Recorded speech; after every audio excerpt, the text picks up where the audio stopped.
अस्सलाम वालेकुम दोस्तों, सिंधी टेक्निकल चैनल में तव्हां सभिनी दोस्तनि खे ख़ुशि आमदीद। जी बिल्कुलु दोस्तों, जीअं पहिरीं फेसबुक कोड फ्री मिलियो हो ऐं तमामु दोस्तनि जेको आहे त फ्री फेसबुक हलाए ऐं इस्तेमालु कयो हो, ऐं हिकु दफ़ो ॿीहर बि फेसबुक जो कोड जेको आहे फ्री आयो आहे, जेको मां तव्हां दोस्तनि जे आॾो रखंदुसि। जेके दोस्त उन कोड खे मिलाईंदा, इंशा अल्लाह उन्हनि खे फ्री फेसबुक मिलंदो।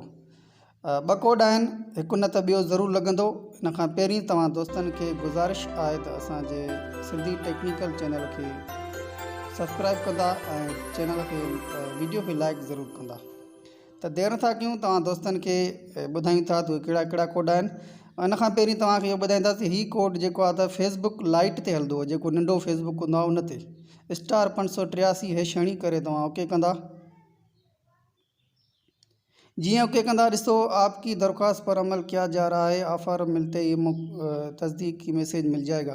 त मां वटि हाणे जेको आहे त मैसेज में जेको आहे त हिकु मैसेज ईंदो उन्हनि जी तरफ़ खां, उहो बि मां तव्हांखे ॾेखारियां थो। हीअ मथे ॾिसो हीअ रखियलु आहे, ॾिसो त there customer LT service is been successfully. त मां वटि हीअ पैकेज लॻी वियो आहे। हाणे तव्हां फेसबुक लाइट ते वञी करे उहो तव्हां पैकेज हलाए सघो था। ॿियो कोड आहे, अगरि हीउ कोड नथो लॻे त हीउ कोड नवां जेके यूज़र हूंदा मोबाइलिंग जा उन्हनि जे लाइ आहे, *192#। इहो मिलाए करे तव्हां ओके कंदा। त मां जेको आहे त मूं वटि जो चए थो तव्हां हिन जे लाइ अहिल न आहियो, हीउ नवनि यूज़रनि जे लाइ आहे, त मुंहिंजे लाइ हीउ कोड मुंहिंजे कम जो न आहे। त तव्हां जेको आहे हू पहिरीं कोड वारो कोड मिलायो, इंशा अल्लाह तव्हांजो इहो सब्सक्राइब थी वेंदो। त पोइ हाणे जेको आहे त तव्हां इहो कोड मिलाइण खां बाद में तव्हां फेसबुक लाइट ते वञो। मां जेको आहे त मुंहिंजी डेटा जेकी टेलनार खुलियल उते खोले करे हाणे ऑन कई आहे, ऐं मां हाणे वेंदुसि फेसबुक लाइट जेको आहे। वॾे फेसबुक ते शायदि न हले, त फेसबुक लाइट जेको आहे त हिन में ज़रूरु हलंदो। त फेसबुक लाइट असां वटि पियो आहे हिते।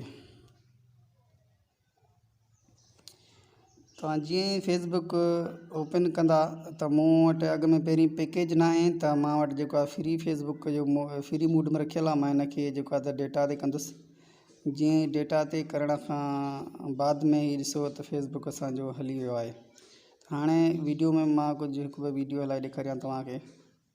हीअ ॾिसो वीडियो बि जेको आहे त मुंहिंजो हली वियो। त पहिरियों कोड हुयो जेको असांजो उहो कामयाबु थी वियो आहे। तव्हां दोस्त इहो कोड मिलाए इन मां ज़रूरु फ़ाइदो वठो। उमेद त तव्हां दोस्तनि खे असांजो वीडियो जेको आहे त पसंदि आयो हूंदो। असांजे चैनल खे सब्सक्राइब ऐं वीडियो खे लाइक करणु न विसारींदा।